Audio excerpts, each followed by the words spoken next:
3 प्रमुख बिंदुओं पर भारत की ओर से प्रमुख वार्ताएं होने वाली हैं। एक, शिक्षा में विशेष STEM, science, technology, engineering, mathematics, और इसके माध्यम से न सिर्फ नव भारत का निर्माण बल्कि अंतर्राष्ट्रीय स्तर पर चुनौतियों को समाधान तक कैसे पहुंचा सकती हैं महिलाएं, ये एक प्रमुख शीर्षक है चर्चा का। दूसरा, हमारे ग्रासरूट्स में महिला नेतृत्व की भूमिका, जो न सिर्फ सामाजिक परिवर्तन बल्कि आर्थिक सशक्तिकरण का भी एक मुख्य बिंदु है। और तीसरा, चर्चा जो हम इस G20 प्रेसिडेंसी में विश्व भर में ले जाना चाहते हैं, वो है महिला जो उद्यमी है, महिला जो अर्थशास्त्र की दृष्टि से नए नए आयाम एंटरप्राइज के न सिर्फ महिलाओं के लिए बल्कि पुरुषों के लिए भी प्रतिस्थापित कर सकती हैं। इन विषयों को केंद्र बिंदु बनाते हुए ये हमारा सौभाग्य है कि इतने अंतर्राष्ट्रीय प्रतिनिधियों के मध्य में हिंदुस्तान की महिला की भूमिका और प्रधानमंत्री मोदी ने विमेन लेड डेवलपमेंट का जो एक ऐतिहासिक दृष्टिकोण दिया है, उस पर कई चर्चाएं और डिस्कशंस के साथ साथ साइड कॉन्वर्सेशंस और इवेंट्स भी हुई।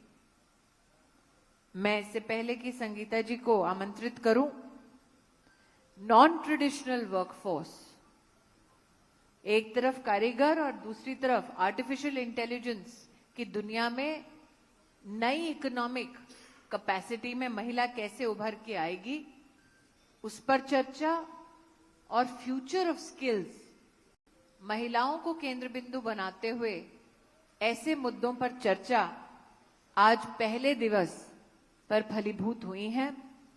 मैं एम्पावर की टीम को, मंत्रालय के साथ साथ विशेष उत्तर प्रदेश सरकार को बहुत बहुत आभार व्यक्त करती हूं। एक तरफ इन्वेस्टमेंट का समिट चल रहा है लखनऊ में, जहां जाने का मुझे सौभाग्य प्राप्त हुआ, और दूसरा G20 की प्रेसिडेंसी का आगरा में कार्यक्रम।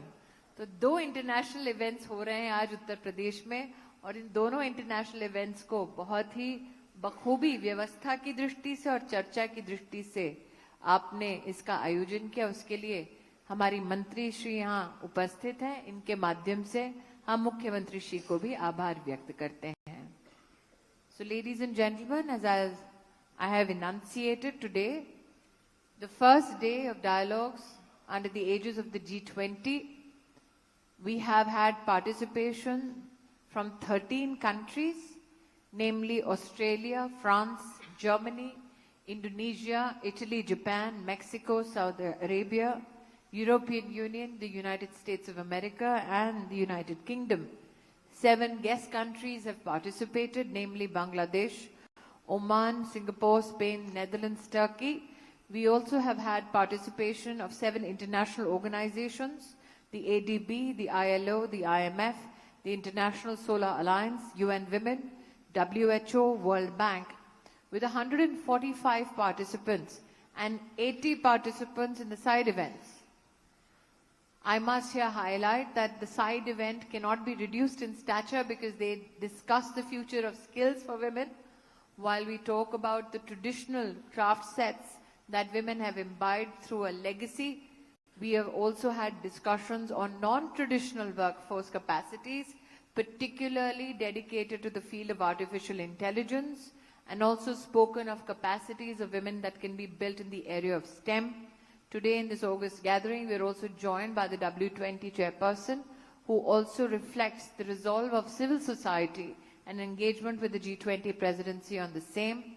I compliment the leadership of Dr. Sangeeta Reddy, who is an icon when it comes to Indian healthcare, but the fact that the leadership in Empower G20 will also bring solutions for global economies and women at the center of it.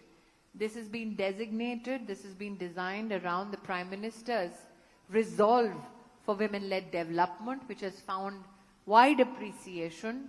In fact, a reflection of that today was found when the UN Women Leadership complimented India's efforts to bring attention to women leadership at the grassroots. Recently, at the concluded World Economic Forum Davos conversations, India came away with an acceptance by the World Economic Forum that the Indian strategy of also gendering spend through the 15th Finance Commission, along with the Indian female capacity to be democratically elected at the grassroots, needs to find a reflection, not only a mention, but a reflection and be quantified in the Global Gender Gap Index.